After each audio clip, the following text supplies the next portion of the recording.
صباح الخير عليكم جميعا او مساء الخير على حسب الوقت اللي بتشوفوني فيه. معاكم ياسمين علي من قناه حكايات الياسمين. النهارده هنعمل تصميم الحلق ده. هنحتاج له ايه؟ هنحتاج طبعا الحلقات المعدن، وهنحتاج المسامير اللي من النوع ده، والهوك بتاع الحلق، الورده اللي شكلها جميل دي، والمعدن اللي على شكل الايه المقشه ده بيتعمل ازاي؟ نبدا الاول نقول بسم الله الرحمن الرحيم.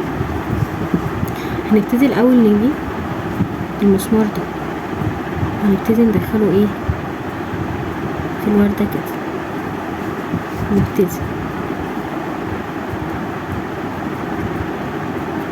نجيب حلقة ندخلها كده، هنبتدي نجيب الحلق، الهوك بتاع الحلق، وهنبتدي نقفل الحلقة.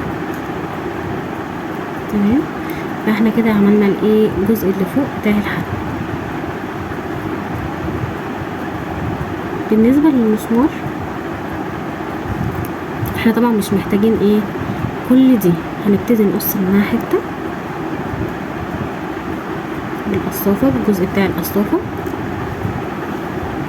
وهنمسك الجزء ده كده نلف، نمسكه بالايه بالبنسة ونلف كده.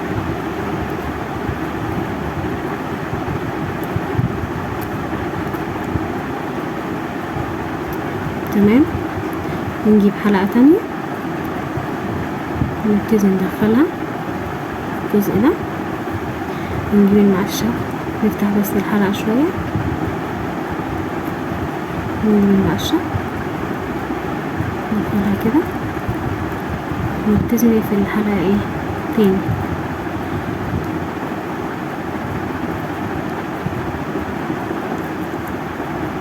طبعا الحاجات دي يا بنات بتتباع بالجرام، اللي هو المعدن ده في حارة اليهود وحارة المزاين اللي هي الايه اللي في العتبة. اما الورد دوت بيتباع زي اكياس كده، بيبقى ممكن مثلا الكيس ب10 ب7، بيبقى فيه كمية كويسة. فده كده تصميم النهائي للحلقة بتاعنا. نعمل مع بعض الفردة التانية.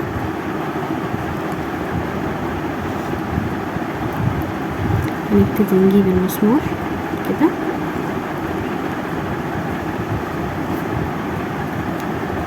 ونجيب الحلقة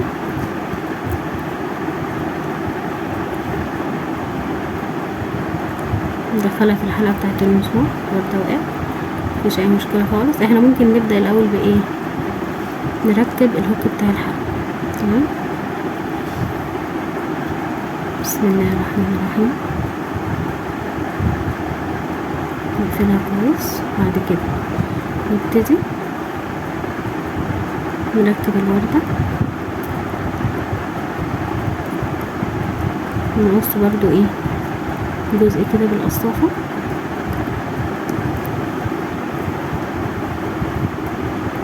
ونبدأ نلف الايه الجزء ده.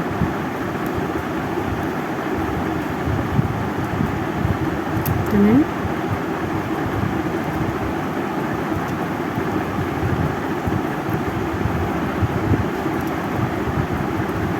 نجيب الحلقة بتاعتنا كده،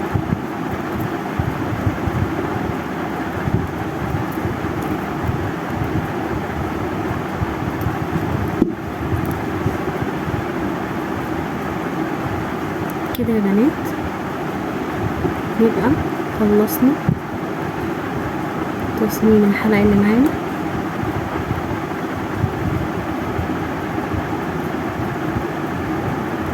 ثواني، مش عارفة الجزء ده ماله خرج برا ليه كده.